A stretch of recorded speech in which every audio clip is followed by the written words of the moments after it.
ಮಾತಿಲ್ಲ ಕಥೆಯಲ್ಲ ಮೌನಕ್ಕೆ ಜಾರಿದ್ದಾರೆ ಮಾಜಿ ಮಂತ್ರಿ. ಜೀವ ಬೆದರಿಕೆ ಜಾತಿನಿಂದನೆ ದೂರಿನಡಿ ಬಂಧನವಾಗಿದ್ದು 2 ದಿನಗಳ ಕಾಲ ಪೊಲೀಸ್ ಕಸ್ಟಡಿಗೆ ಬಿಜೆಪಿಯ ನಾಯಕ. ಮಾತಿಲ್ಲ ಕಥೆಯಲ್ಲ, ಯಾರ ಜೊತೆಗೂ ಕೂಡ ಒಡನಾಟ ಇಲ್ಲದೆ ಮೌನವಾಗಿದ್ದಾರಂತೆ ಮುನಿರತ್ನ.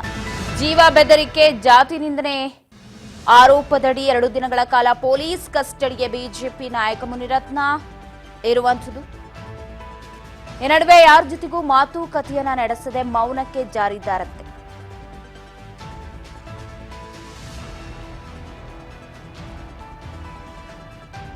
ನೆನೆ ಅರೆಸ್ಟ್ ಆದಾಗಿಲ್ಲ, ನಂಗುಳಿಯಿಂದ ಏನು ಅರೆಸ್ಟ್ ಆಗಿ ಕರ್ಕೊಂಡು ಬಂದ್ರು ಅವಾಗಿಂದಲೂ ಕೂಡ ಯಾರ ಜೊತೆಗೂ ಮಾತುಕತೆ ಇಲ್ಲದೆ ಸೈಲೆಂಟ್ ಆಗಿದ್ದಾರಂತೆ.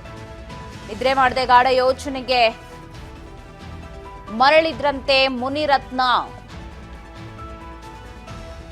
ನಿನ್ನೆ ಸಂಜೆಯಿಂದಲೂ ಕೂಡ ಫುಲ್ ಸೈಲೆಂಟ್ ಮೂಡ್ಗೆ ಜಾರಿದ್ದಾರೆ ಮುನಿರತ್ನ. ನಿದ್ರೆ ಮಾಡದೆ ಗಾಢ ಯೋಜನೆಗೆ ಜಾರಿದ್ದಾರೆ ಮಾಜಿ ಸಚಿವ.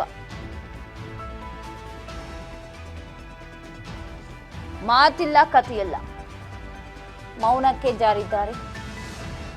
2 ದಿನಗಳ ಪೊಲೀಸ್ ಕಸ್ಟಡಿಗೆ ಕೂಡ ಕೊಟ್ಟಿದ್ದಾರೆ. ಜಡ್ಜ್ ತಕಾಕಿ ಬಂಧಿಸಿದ ಬೆನ್ನಲ್ಲೇ ಕಂಪ್ಲೀಟ್ ಸೈಲೆಂಟ್ ಆಗಿದ್ದಾರೆ ಮಾಜಿ ಮಂತ್ರಿ. ಯಾರ ಜೊತೆಗೂ ಕೂಡ ಮಾತುಕತೆಗಿಲ್ಲ, ಏನಿಲ್ಲ, ತಮ್ಮ ಪಾಡಿಗೆ ತಾವಿದ್ದಾರೆ. ನೆನೆ ತಡರಾತ್ರಿ ಪೊಲೀಸರು ಡ್ರಿಲ್ ಮಾಡಿದ್ದಾರೆ ಮುನಿರತ್ನಗೆ. ಜಡ್ಜ್ ಮನೆ ಮುಂದೆ ಕರೆದೊಯ್ಯುವಾಗ್ಲೂ ಕೂಡ ಫುಲ್ ಸೈಲೆಂಟ್ ಆಗಿದ್ದ ಮುನಿರತ್ನ. ಪೊಲೀಸ್ ಜೀಪ್ ನಲ್ಲಿ ಹೋಗುವಾಗ್ಲೂ ಮೌನಕ್ಕೆ ಶರಣಾಗಿದ್ರು. ಅದಾದ ನಂತರ ಜಡ್ಜ್ ಮುಂದೆ ಹಾಜರುಪಡಿಸಿದಾಗ ನಂದೇನು ಷಡ್ಯಂತ್ರ ಇಲ್ಲ, ನಂದೇನು ತಪ್ಪಿಲ್ಲ, ಇದು ನನ್ನನ್ನ ಕೆಡವಬೇಕು ಅಂತ ಮಾಡಿರುವಂತಹ ಷಡ್ಯಂತ್ರ ಅಂತ ಹೇಳಿದ್ರು. ತನಿಖಾಧಿಕಾರಿ ಎಸಿಪಿ ನಡೆಸಿದಂತಹ ವಿಚಾರಣೆಗೂ ಕೂಡ ಅವರು ಸರಿಯಾಗಿ ಏನು ರೆಸ್ಪಾನ್ಸ್ ಕೊಟ್ಟಿಲ್ಲ ಅಂತ ಹೇಳಲಾಗ್ತದ್ದು. ಸದ್ಯ ಅಶೋಕನಗರ ಪೊಲೀಸ್ ಠಾಣೆಯಲ್ಲಿ ಅವರನ್ನ ಬಂದಿ ಮಾಡಲಾಗಿದೆ ಅನ್ನುವಂತಹ ಮಾಹಿತಿ ಇದೆ. ಷಡ್ಯಂತ್ರಕ್ಕೆಲ್ಲ ನನ್ನ ಉತ್ತರ ಇಲ್ಲ, ಇದು ನನ್ನ ಮೇಲೆ ನಡೀತಾ ಇರೋ ಷಡ್ಯಂತ್ರ ಅಂತ ಹೇಳಿ ಮುನಿರತ್ನ ಅವರು ಒಂದು ಹಾರಿಕೆ ಉತ್ತರವನ್ನ ಕೊಟ್ಟಿದ್ದಾರೆ ಬಂಧನವಾದ ಬೆನ್ನಲ್ಲೇ. ಬಟ್ ಬಂಧನ ಆಗತ್ತೆ ಅನ್ನೋ ಭಯದಿಂದಲೇ ಅವರು ಅವ್ರ ತವರು ಜಿಲ್ಲೆಗೆ ಹೊರಟಿದ್ರು ಅಂತ ಮಾಹಿತಿ ಇದೆ. ಆಂಧ್ರ ಪ್ರದೇಶಕ್ಕೆ ಫೋನ್ ಟ್ಯಾಪ್ ಮಾಡಿ ಲೊಕೇಶನ್ ಟ್ರೇಸ್ ಮಾಡಿ ಹೊಸಕೋಟೆ ಪೊಲೀಸರು ಬಂಧಿಸ್ತಾರೆ ಮುನಿರತ್ನ ಅವರನ್ನ ನಂಗುಲಿ ಬಳಿ. ಸೊ ಅಲ್ಲಿಂದ ಕರೆತರ್ತಾರೆ.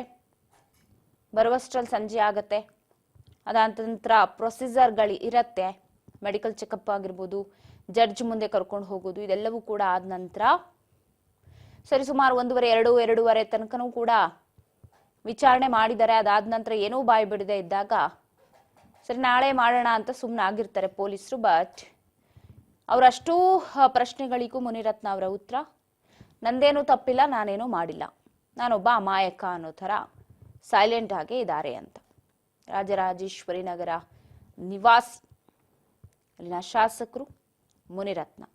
ರೇಣುಕಾಸ್ವಾಮಿ ತರ ನಿನಗೂ ಕೊಲೆ ಮಾಡ್ಬೇಕಾ? ಕೊಲೆ ಮಾಡಿದವ್ರು ಯಾರು ಅಂತ ಗೊತ್ತಾ? ನನ್ನ ತಂಗಿ ಮಗ ಅವನು, ಅಗತಿ ನಿನಗೂ ಬರ್ಬೇಕಾ?